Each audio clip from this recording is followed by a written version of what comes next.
সুভদ্রা, সুভদ্রা।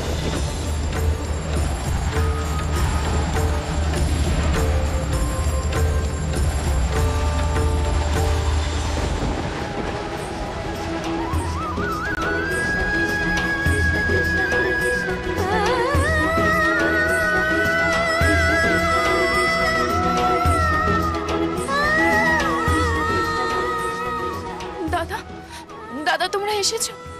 শুধু একবার বলো তৃতীয় পাণ্ডবের সব কথা মিথ্যে। যদুকুল, দ্বারকা নগরী সব ঠিক আছে, সব আগের মতোই আছে। বলো একবার। সব যদি আগের মতোই থাকতো তাহলে তো ভবিষ্যৎ বলে কিছুই থাকে না বোন।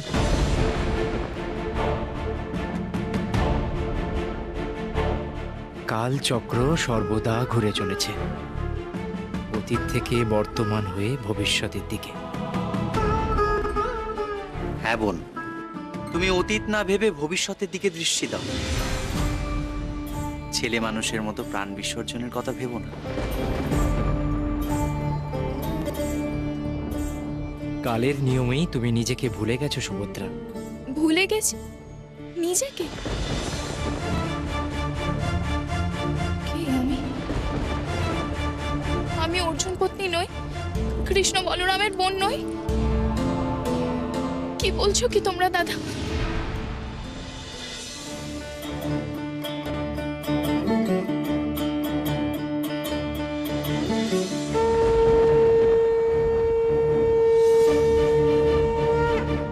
হে দেবী যোগমায়া, হে বৃষ্ণি দেবী, চিনতে পারছেন নিজেকে?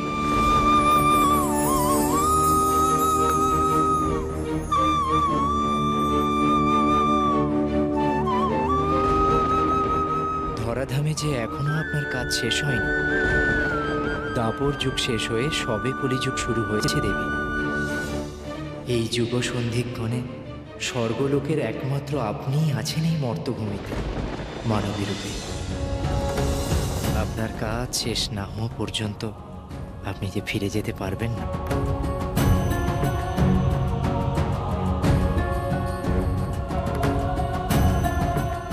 আর তোমরা? আমাদের কাজ শেষ, তাই আমরা ফিরে গেছি।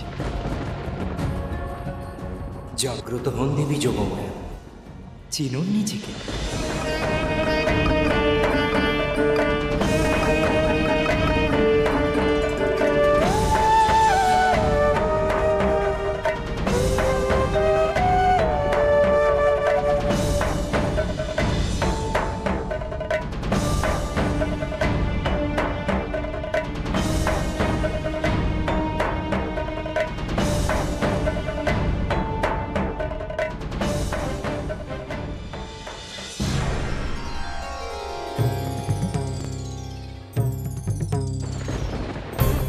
আমিই দেবী যোগমায়া।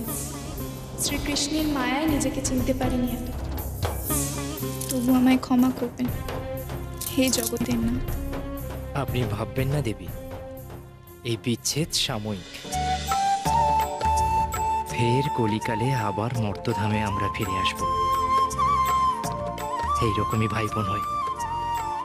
হ্যাঁ, আমরা আবার একসঙ্গে থাকবো। এবার আপনি পর্বতের নিচে যান দেবী। অর্জুন ও অন্যান্যরা ব্যাকুল হয়ে আছে আপনার জন্য। আপনি ফিরে যান দেবী।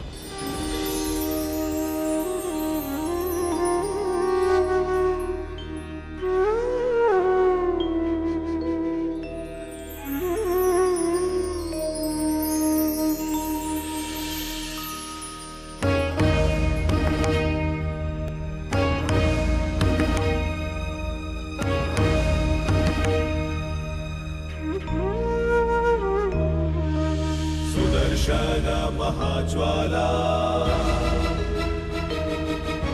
कोटि सूर्य समप्रभम् अज्ञानन्दस्य मे देव विष्णुमार्ग प्रदर्शये जगन्नाथ बलभद्र सुभद्रा चक्ररूपिणे ब्रह्मस्य रूपाय चतुर्धावर्तये नमः।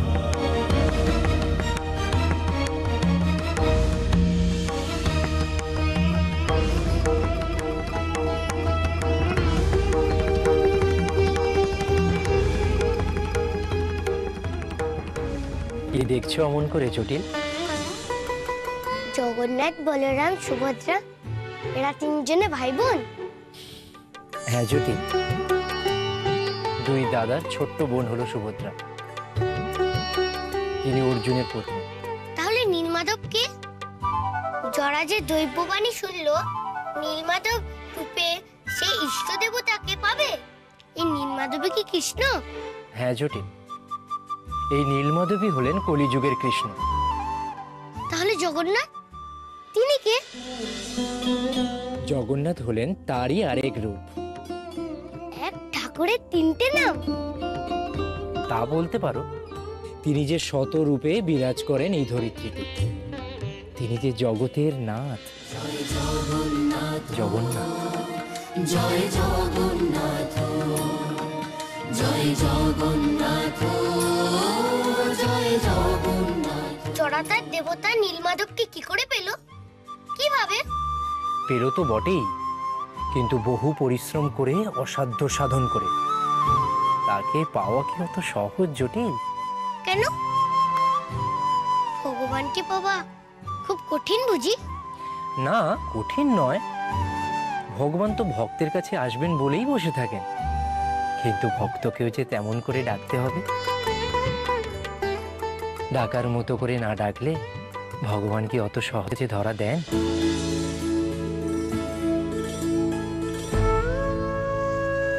তাহলে জরা কিভাবে ডাকলো? খুব মন দিয়ে বুঝি? নিশ্চয়, তবে সে আরেক কাহিনী। আমাকে বলো না জরার গল্প, আমার শুনতে বেশ লাগছে। কি করে নীলমাধবকে পেল? শোনো তাহলে। প্রভু, প্রভু,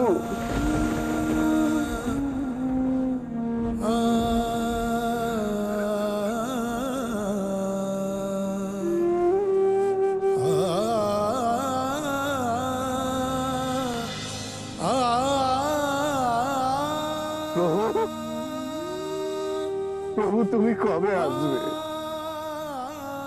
কবে আসবে প্রভু? কবে আমি তোমার নবরূপে দর্শন পাব? তোমার নীলমাধব রূপ দেখার জন্য আমার মন যে ব্যাকুল হয়ে আছে প্রভু। সর্দার, সর্দার, সর্দার, সর্দার, হয়েছে, হয়েছে সর্দার। দেখা দাও, দেখা দাও, দেখা দাও। এই জরা, তুই আর কতদিন কৃষ্ণ কৃষ্ণ বইলা শোক করবি বলতো? তোর নীলমাধব কবে আসবে তার তো ঠিক নাই। খবরদার,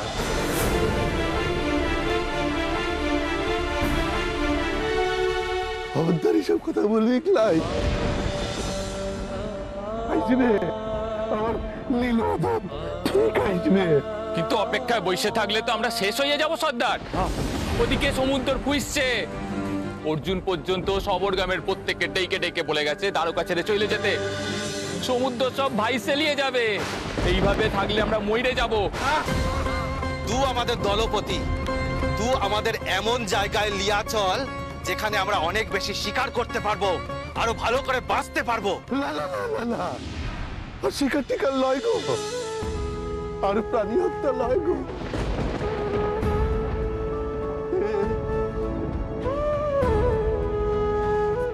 এই তীর আমারে শিক্ষা দিয়ে গেছে, আর রক্তপাত লয় গো। তাহলে আমরা খাবো কি? যিনি প্রাণ দিচ্ছেন তিনি আহার দিলেন। তোদের না পোষাইলে তোরা চলে যা, চলে যা। সে না হয় আমরা চলেই যাব, কিন্তু তুই এখানে থাইকলে জলে ডুইবা মরবি। সমুদ্র এগোয় আসছে, চল এখান থেকে। না না না, আমার মোহনের আত্মা সব আমি কৃষ্ণ পাই সপে দিচ্ছি গো। তোরা চলে যা, আমি এই গাছতলা ছেড়ে কোথাও যাবো ক্লাই। আসবে আমার নীলমাধব ঠিক এখানে আসবে। তোরা চলে যা, নীলমাধব আসবে। তাহলে থাক তুই, আশায় আশায় আমরা চলে এলাম। এর মাথা খারাপ হয়ে গেছে। চলো সবাই, চলো।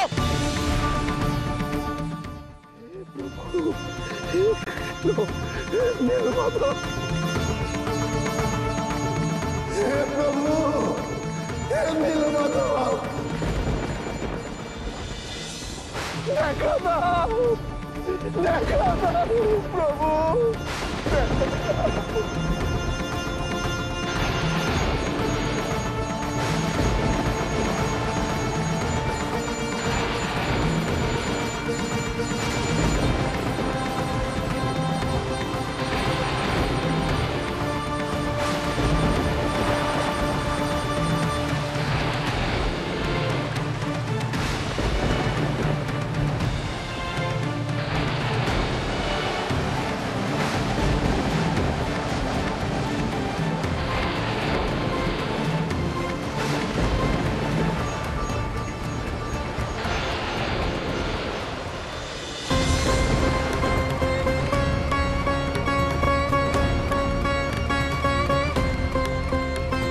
হে প্রভু,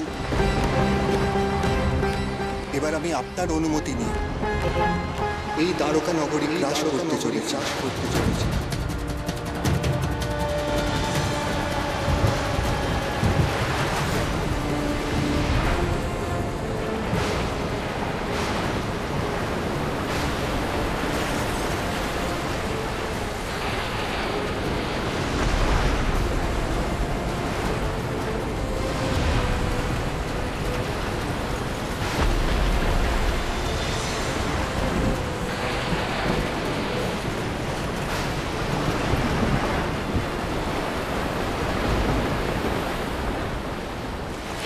দেখা দাও নীলমাধব, নীলমাধব দেখা দাও, দেখা দাও।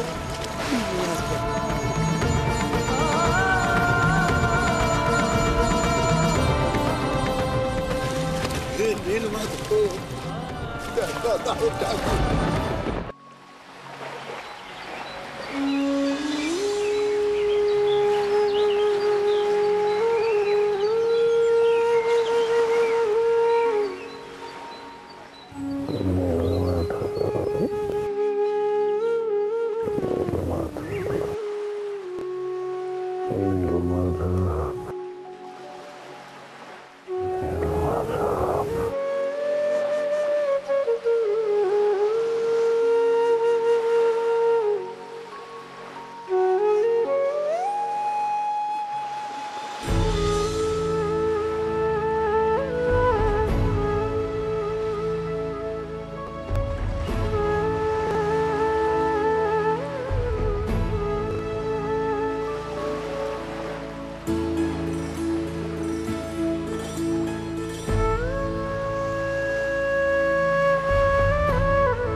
সবই পূর্ব নির্ধারিত। যা কিছু ঘটছে সব কিছু তো আমারই ইচ্ছেতে ঘটছে জরা। শ্রীকৃষ্ণ আবার মর্তভূমিতে ফিরে আসবেন তোমার পূজনীতে। কলিযুগে এই সমুদ্র থেকেই কৃষ্ণ ফিরে আসবেন নবরূপে, নীলমাধব রূপে।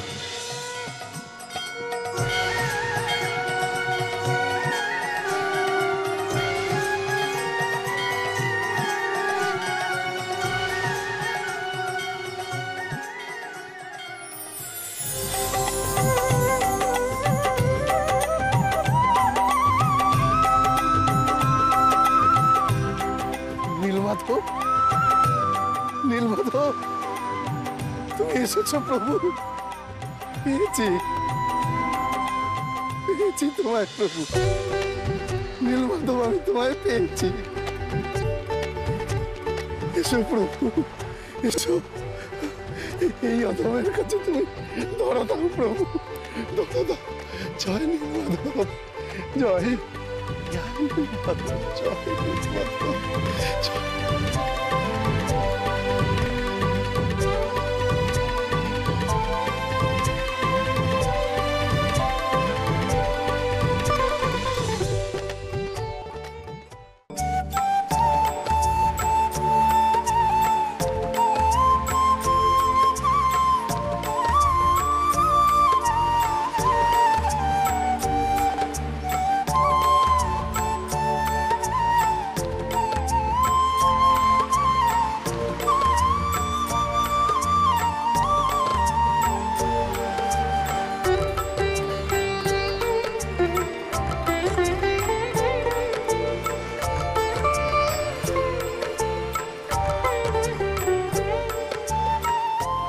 জয় নীলমাধব, জয় নীলমাধব।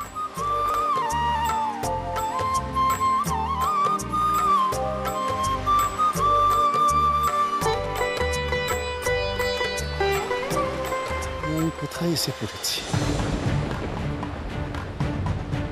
তারকা থেকে বহু দূর বলে মনে হচ্ছে। এতটা পথ আমি ভাসতে ভাসতে এসেছি। ডুবে মরিনি শুধু তোমার দয়ায় প্রভু। প্রভু, তোমার এত দয়া, এত দয়া করুণাময়। আমার ডাকে সাড়া দিয়ে তুমি আবার এসেছো ধরা ধরে।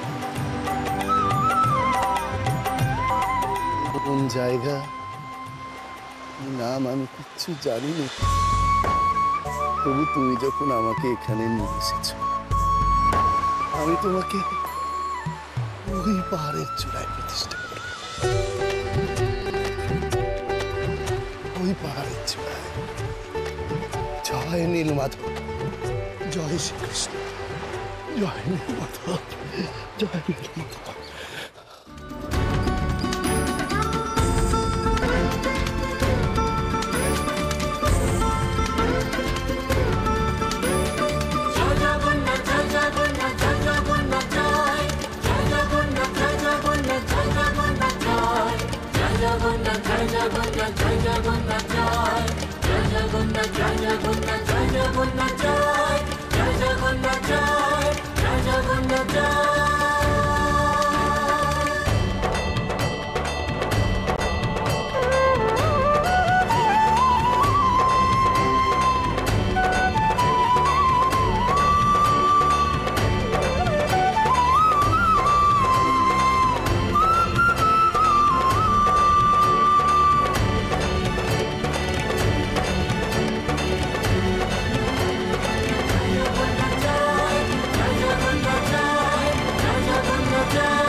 হে প্রভু,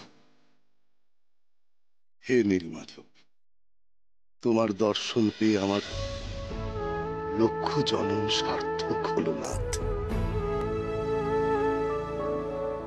তোমার এত দয়া প্রভু, তুমি এই জনমে আমাকে দেখা দিলে প্রভু,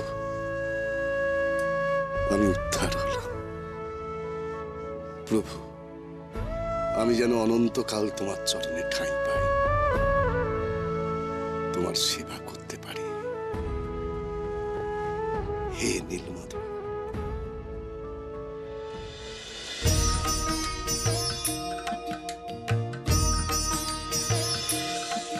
জয় জগন্নাথ, জয় জগন্নাথ, জয় জগন্নাথ, জয় জগন্নাথ।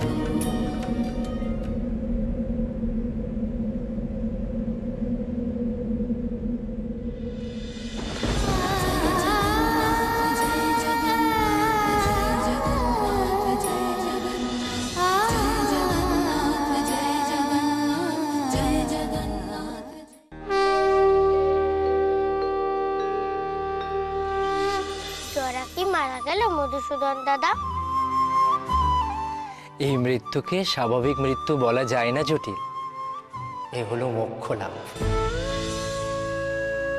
পরম ভক্তের মৃত্যুর পর তার আত্মা শ্রী ভগবানের শ্রীচরণে মিশে যায়। জয় প্রভু জগন্নাথ দারুণী রঞ্জন, কৃপা কর দীন জনে হে পাপ।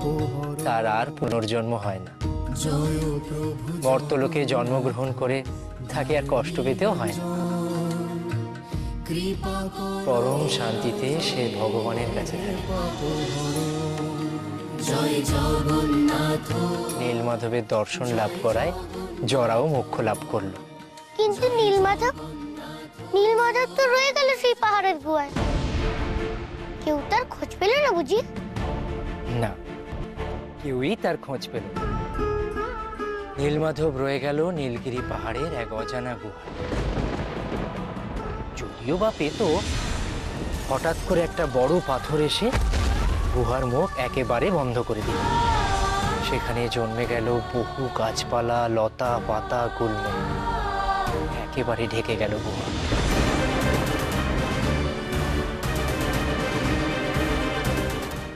আচ্ছা, নীলমাধব যদি ঢাকায় পড়ে যান, তাহলে নীলমাধব থেকে জগন্নাথের মূর্তি কি করে এলো গো মধুসূদন দাদা? আমার তো মাথায় কিছুই ঢুকছে না। সবটা শোনো, ঠিক বুঝতে পারবে। নীলমাধব গুহায় ঢাকা পড়লে কি হবে? তাকে তো একদিন না একদিন ঠিক জগন্নাথ রূপে প্রকাশিত হতেই হবে। ভক্ত যেমন ভগবানকে পাওয়ার জন্য যুগ যুগ ধরে সাধনা করে, তেমনি ভগবানও যে অপেক্ষা করে থাকেন তার প্রকৃত ভক্তকে পাওয়ার জন্য। তবেই তো বহু বাধা, বহু বিপত্তি পেরিয়ে মিলন হয় ভক্তের সাথে ভগবান। প্রকৃত ভক্ত ছাড়া কেউ খোঁজ পায় না সেই গুহা, আর তাতেই বিরাজমান নীলমাধবের। কে এমন প্রকৃত ভক্ত মধুসূদন দাদা? বিশ্বা বসু। জঙ্গলের মধ্যে এক গ্রাম ছিল, আর তাতে বাস করতেন ব্যাধেরা। সেই গ্রামে ব্যাধেদের রাজা ছিলেন বিশ্বা বসু। বিশ্বা বসু হলেন শ্রী ভগবানের পরম ভক্ত।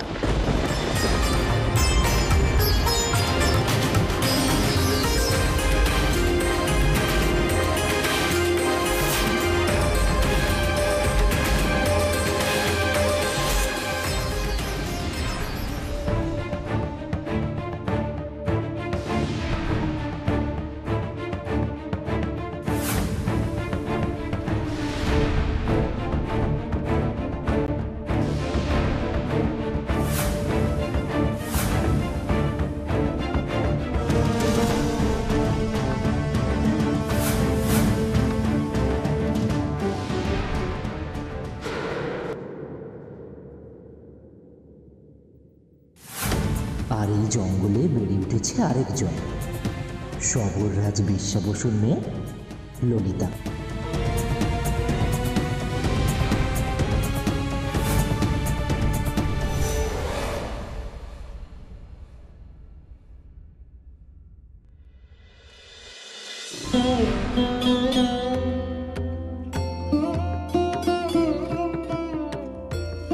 করছো সর্দার? আর কিছু চাই নাকি?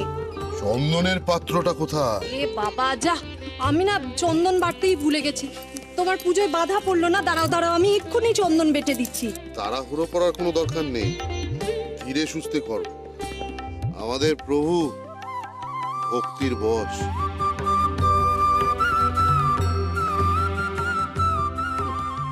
তুমি প্রভুকে কি কি দিয়ে পুজো করছো সেটা উনি দেখেন।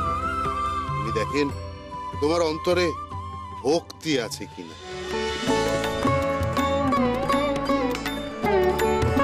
তোমাকেও বলি মোহনা, ছেলেটার এত জ্বর, তাকে ফেলে এখানে এসে কাজ করার কি দরকার ছিল? আমরাই না হয় হাতে হাতে কাজটা করে দিতাম। ললিতার কথা কি আর আমি ফেলতে পারি?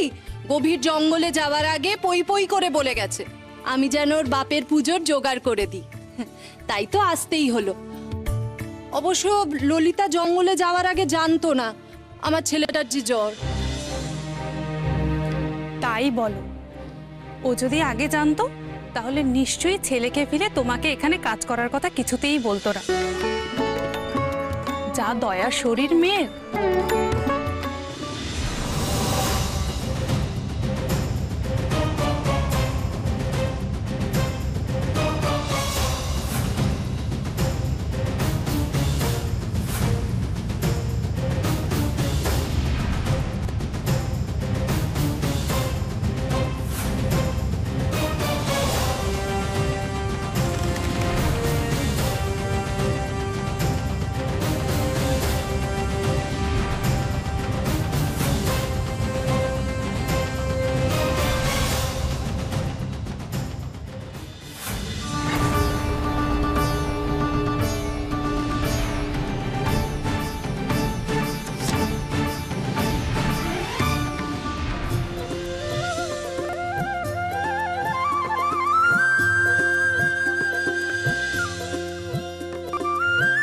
হে ঈশ্বর, হে অন্তর্যামী, তুমি তো জানো আমার জীবনের প্রধান লক্ষ্য হলো তোমার দর্শন পাওয়া।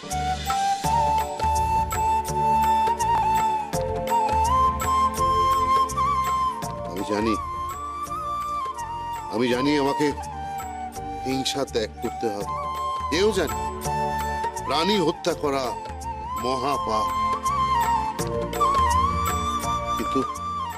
কিন্তু প্রভু, আমি যে সবর, বংশ পরম্পরায় স্বীকার করাই যে আমাদের পেশা। বাঁচার জন্য যে আমাদের স্বীকার করতেই হয়, অকারণে জীব হত্যা করি না। তবু মন চায় না প্রভু। প্রভু প্রভু প্রভু আমাকে পথ দেখাও, তুমি আমাকে পথ দেখাও।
সর্দার সর্দার সর্দার সর্দার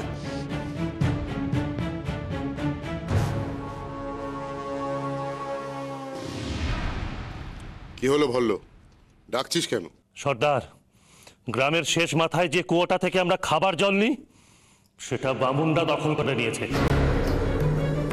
আমরা প্রতিবাদ করতে গেলে ওদের সঙ্গে থাকা সৈন্যরা আমাদের তাড়িয়ে দিয়ে বলল এখান থেকে নাকি আর জল নেওয়া যাবে না। সে কি কথা? জল ঈশ্বরের দান, জল না পেলে আমরা বাঁচবো কি করে? তাছাড়া আমাদের এই সবর গ্রামে তো ওই একটি খাওয়ার জলের কুয়ো আছে। না না, এভাবে কেউ ঈশ্বরের দান কেড়ে নিতে পারে না।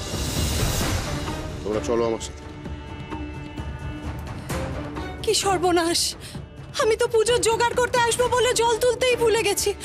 এখন ছেলের মুখে জল দেবো কি করে?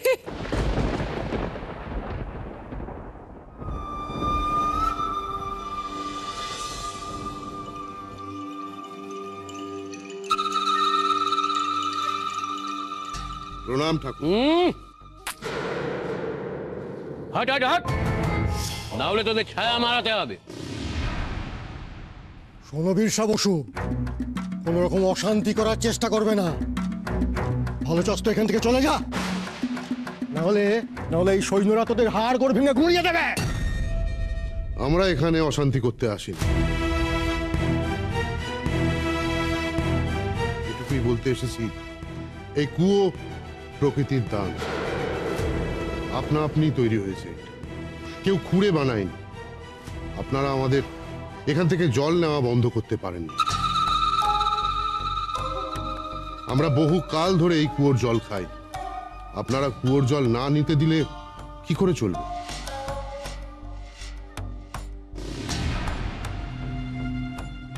তার আমরা কি জানি? আমরা কি তোদের দায় নিয়ে বসে আছি নাকি? আসপর্দা তো তোদের কম নয়। শোন বিশ্বা বসু, গোটা প্রকৃতিটাই শুধুমাত্র ব্রাহ্মণ এবং ক্ষত্রিয়দের জন্য। নিতান্তই যদি জল খেতেই হয়, এই কুলকুচি করা জলটা খা।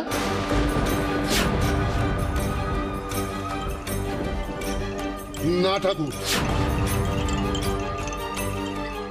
এভাবে জোর খাটিয়ে আপনি কুয়ো কেড়ে নিতে পারেন না।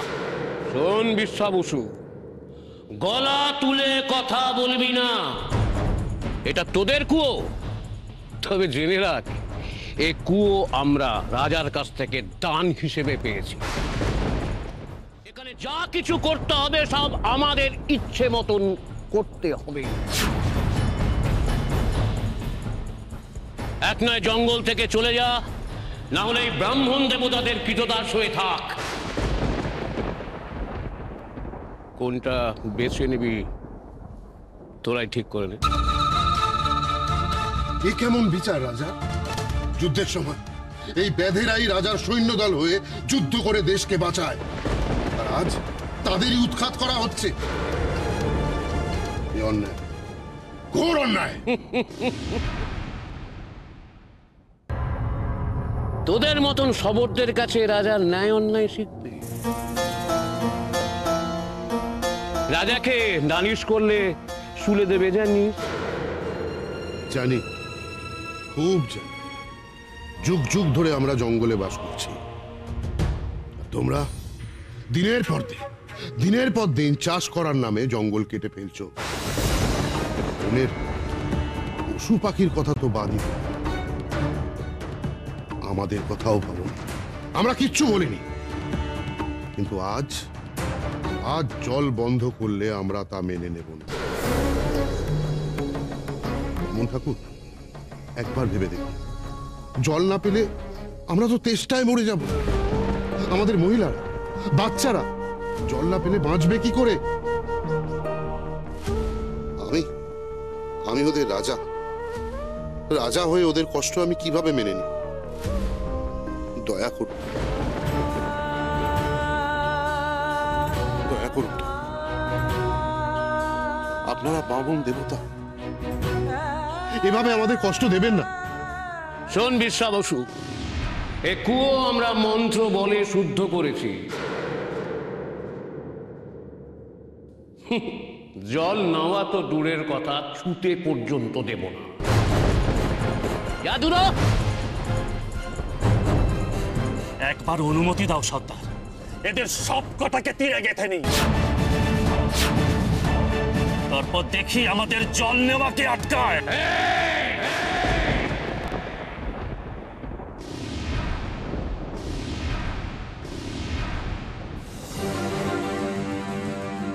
না ভল্ল, আমি রক্তপাত চাই না, তবে আমাদের অধিকার আমরা ঠিক ফিরিয়ে নেব। শোনো ঠাকুর, জল ঈশ্বরের দান। এই জলে বামন ক্ষত্রিয়দের মতো শবরদেরও সমান অধিকার আছে। আমরা জল নেব, আর এই কুয়ো থেকেই নেব, এই কুয়ো থেকেই নেব। চল তোরা। সাবধান! দেখছো কি সৈনিকরা, এই কুয়ো ওরা অপবিত্র করছে, মারো ওদের!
তোমার মাথায় রক্ত?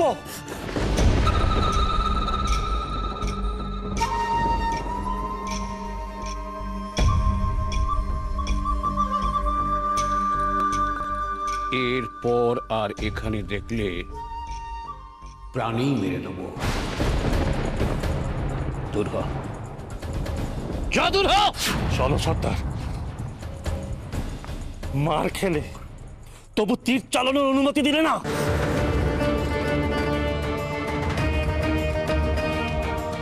হে ভগবান, এত পাপ, এত অধর্ম, তবুও তুমি চুপ করে থাকবে? দেখা দাও প্রভু, এই কলিযুগে আবির্ভূত হও প্রভু। তোমার তোমার ভক্তদের রক্ষা করো, এই অন্যায়ের প্রতিকার করো প্রভু।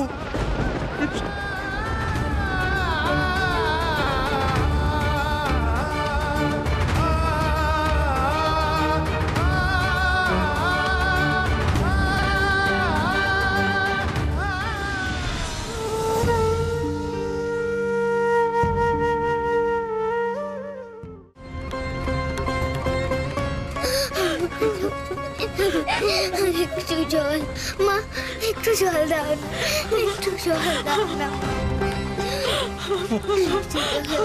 একটু জল দাও, দাও না। সর্দার, সর্দার, কোথাও এক ফোঁটাও জল পেলাম না, সমস্ত নদী নালা শুকিয়ে গেছে, আর ওই সৈন্যরা ওই কুয়োতলাটা ঘিরে রেখে দিয়েছে। একটু জল না পেলে এতগুলো মানুষ বাঁচবে কি করে? ওই কুয়োর পাশ দিয়ে তো ললিতা ফিরবে, যা ডাকাবুকো মেয়ে সৈন্যদের সাথেই না ঝামেলা বাঁধিয়ে বসে। আমি যাই মেয়েটাকে খুঁজে আসি। ও, এখন নিজের মেয়ের কথা মনে পড়লো। আর এতগুলো মানুষ যে জলের অভাবে মরে যেতে বসেছে, সে খেয়াল আছে? তুমি তো সর্দার, এর দায়িত্ব তোমার। তোমরা একটা জল এনে দাও গো। ও কেমন নেতিয়ে পড়েছে জল না পেয়ে। ও জল না পেলে বাঁচবে না গো, জল না পেলে বাঁচবে না। বাঁচবে, বাঁচবে, আমার ঈশ্বর মিথ্যে হতে পারে না। চলো আমার সঙ্গে সবাই মন্দিরে, ওখানে গেলে একটু চরণামৃত আমরা নিশ্চয়ই পাবো। সবাই এসো। চল চল।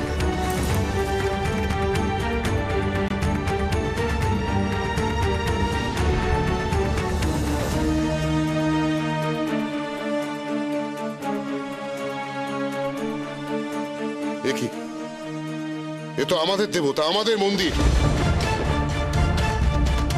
এত এত সৈন্য কেন?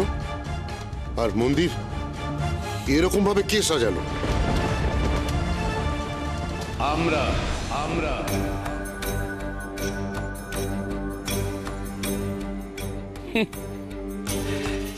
তোদের মন্দিরই বাকি আর দেবতাই বাকি। তোদের তো পুজো করার কোনো অনুমতি নেই। শোন বিশ্বা বসু, এতদিন পুজো করে যে পাপ করেছিস তার প্রায়শ্চিত্ত করতে এ মন্দিরে যজ্ঞ হবে। যা দূর হয়ে এখান থেকে, মন্দির অপবিত্রতা বাড়াস না। না, আমার ভগবানকে আমি কিছুতেই ছেড়ে যাব না। আমি রোজ ভগবানকে দুবেলা পুজো করি। পুজো করি? কি করে করিস পুজো? নিয়ম জানিস না মন্ত্র? সে কথা পরে হবে। দয়া করে আগে একটু চরণামৃত এনে দিন, বাচ্চাটাকে খাওয়াই, না হলে যে ও মরে যাবে। হবে না। তাহলে ছিনিয়ে নেব। আমার চোখের সামনে আমার বাচ্চাটা জলের অভাবে মারা যাবে, এই আমি কিছুতেই সহ্য করতে পারবো না। বললো থামো। দয়া করুন বামুন ঠাকুর, একটু চরণামৃত দিন, আগে বাচ্চাটা বাঁচুক।